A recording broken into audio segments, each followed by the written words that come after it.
This is an oil pressure gauge, and this is an oil temperature gauge. These are really important for monitoring the vitals of your car. With something like this, you can know if you've accidentally dropped all your oil and you suddenly got no oil pressure and you're about to destroy your engine. With this, you know if your temperatures are getting too high and you need to stop the car and let it cool down. In this video, I'm going to show you guys how I installed these gauges. The gauges that I've got are the Savage Performance ones. Savage is a very popular brand with Falcon, guys, mostly because they're affordable and they look pretty good with the interior of the Falcon. I've got here a oil pressure gauge and oil pressure sensor, and then I've got oil temperature here.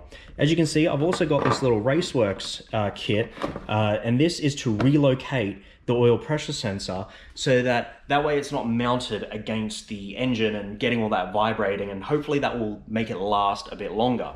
Down where your standard oil pressure switch is, you could undo that and you could use these little adapters.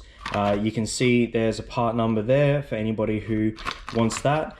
You can use that to be able to unscrew your oil pressure sensor, whack this in, or perhaps if you've got a turbo where obviously your oil feed line for the turbo is, and you can then put your sensors into there. Now the problem that I've got is that my little sensor here is way too big to be able to fit in there. So I can't really do that. There's a alternate way of doing this though. This is a sandwich plate. Now basically all you have to do is unscrew the oil filter, put this and its little adapter here in its place, and then this will then screw in and sandwich between the block and where the oil filter goes. And I can then install my little sensors into that, and that should give me all of that extra space that I need to be able to fit that little sensor in there. And then it's all from there just a case of wiring it all up correctly and whatever. So we're gonna go on this journey today. I've never done this before, and hopefully I'll be able to get it all on video and share it with you guys. This is all probably gonna be a little bit hard to see. This is the only problem, because I'm so squished up under here. But I got my sandwich plate. Here's my side with the little seal. I'm going to put this in up against where the oil filter would go, and then this will thread into the thread up there. So we'll put that on like that.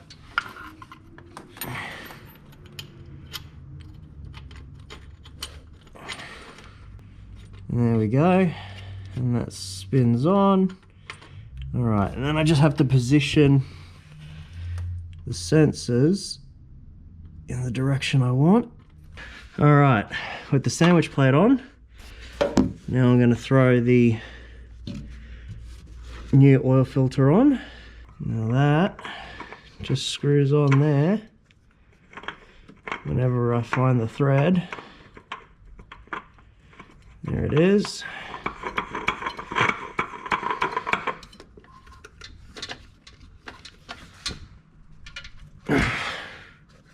Hopefully that's tight enough. All right, so I've got temperature and I've got oil pressure. I'm thinking that since this is on the left-hand side, I'll have to send all the wiring up into this wheel well and through in there. All right, oil temperature sensor. A little bit hard to see down there probably with the camera, but whack that into one of the holes. All right, and then this one for the pressure sensor. So I'm thinking maybe there, the sensor mount might be a good spot. The hose can just run up here, and then the wiring for both of them can just go together in back behind there and through the wheel well. The only problem I've got is that my little thing for my sensor is so big that my thing for it is just not going to cooperate with me, so I'm not sure what to do. So we've got oil temperature sensor here. I don't think this wire is going to be long enough to reach into the engine bay. Guess we'll find out.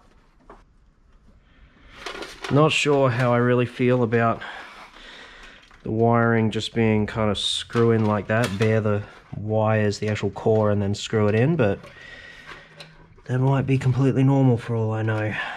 Alright, I'm going to shove that through there just to help keep it down in place.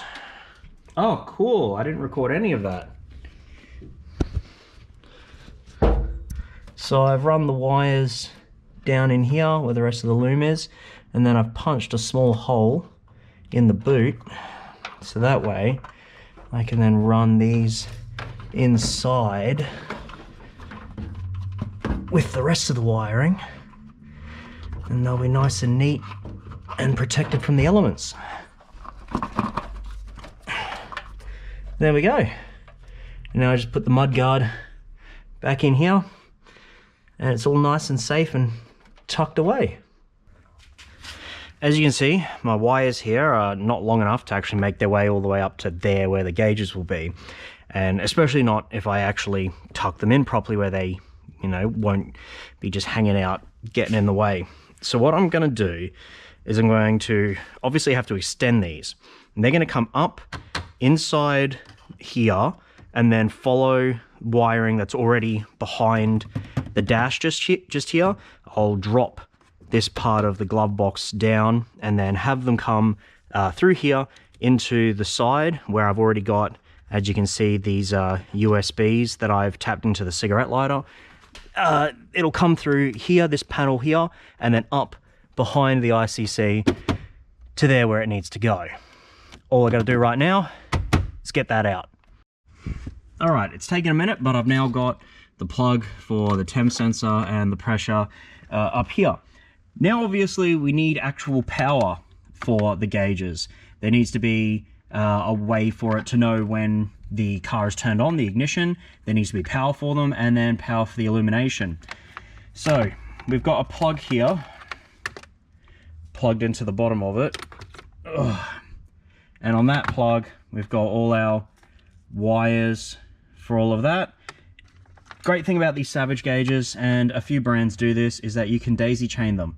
So instead of having to wire up every single gauge with power, you can just wire the one gauge and then daisy chain this one using the provided cord onto the next one. Now there's a couple of ways that we can do this power. You can obviously have 12 volt power straight to the battery, put a fuse in there and everything, so that way it's obviously safe, etc. Have a source for the ignition, and then a lot of people like to actually have the illumination for the gauges connected to the headlights, whether it's the Parkers or the actual headlights, some way of powering the illumination only when the headlights are on. I want the gauges to basically come on as soon as the car is turned on, as soon as accessories are on, and stay on that whole time.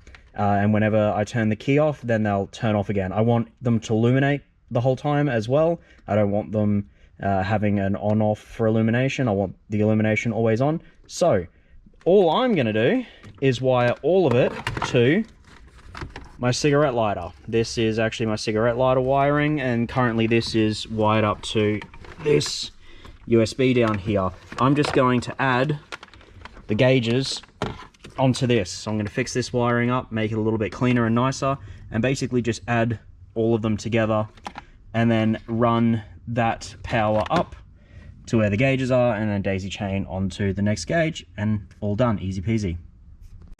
All right, that's that wiring done, and so that'll just stay tucked in there where it was previously. Next,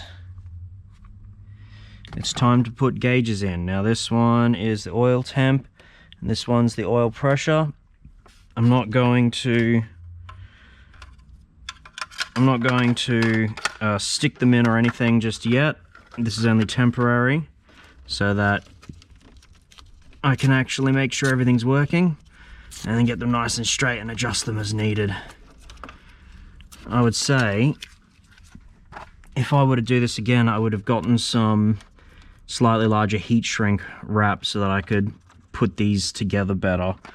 But, you know, there's only so much you can do when you're doing something for the first time. Alright.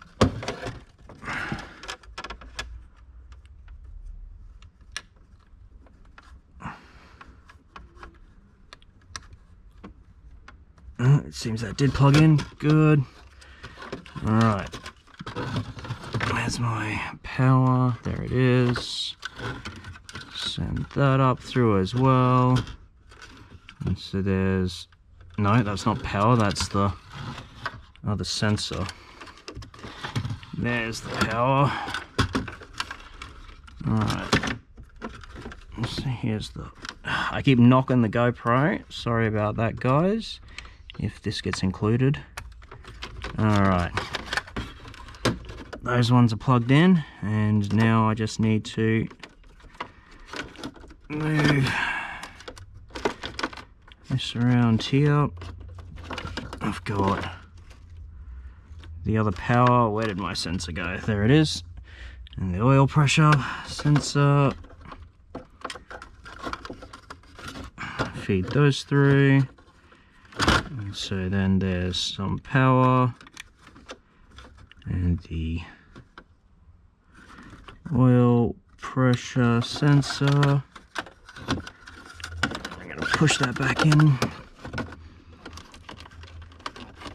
Alright.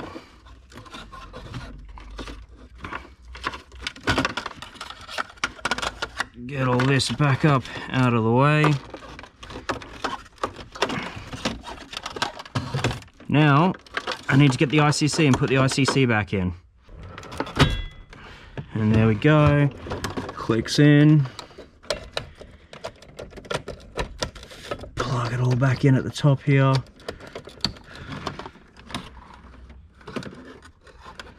I'm just gonna let that sort of balance there for now. This is where I hope that I've done everything up tight enough and I've got the wiring correct.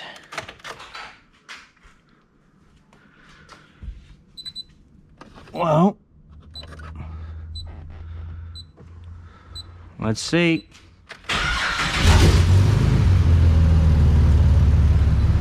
No oil leaks, but I've got absolutely nothing on the gauges. Cool, brilliant. So what's the next day? I had some faults, I had some issues, and so I fixed that stuff off camera, basically just checking my wiring and things like that. I'll explain one of them now, but it looks like we are now all good and going. I initially thought that the temperature gauge wasn't working because it was just hovering around 50 constantly, but it seems that, you know, because this is a NA, it just runs fairly cool and takes a while to warm up.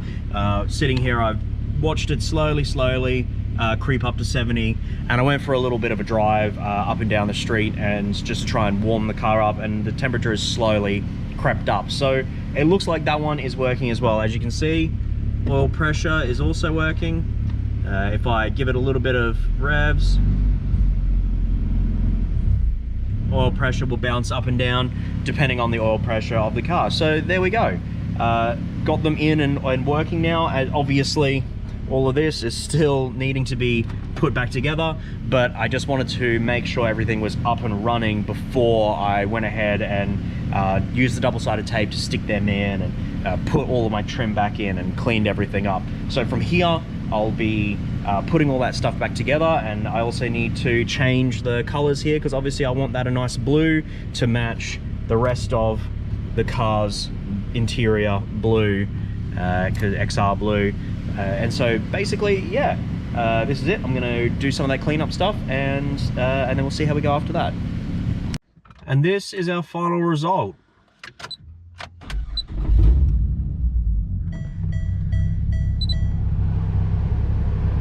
All right, so the gauges have been in for a few days now. Overall, I'm very happy with it. They match really well with the car. I love the little sweep that they do.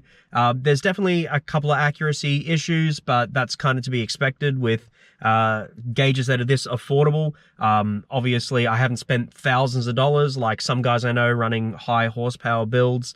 I don't need it to be 100% accurate. It's just to let me know if temperatures spike way too high or I lose oil pressure straight away, really quickly, that kind of thing.